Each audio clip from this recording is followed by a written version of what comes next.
sa mabautismuhan, galak at tuwa ang aking nadarama.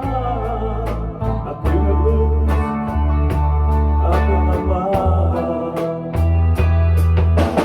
Ang tanong may gaganti sa pagtawag mo sa akin ay ang pagsunod sa utos mo at ang pagbabagong buhay.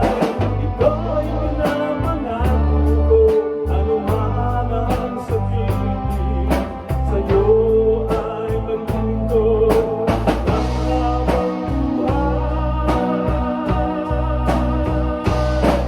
Ikaw ngayon ay Iglesia ni Cristo, ang Iglesyang tunay sa katotohanan.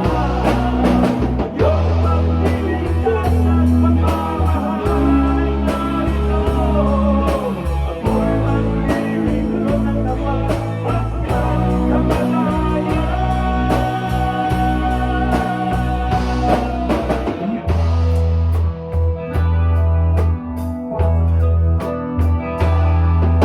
Walang makatitinag sa aking paglilingkod, sapagkat ako'y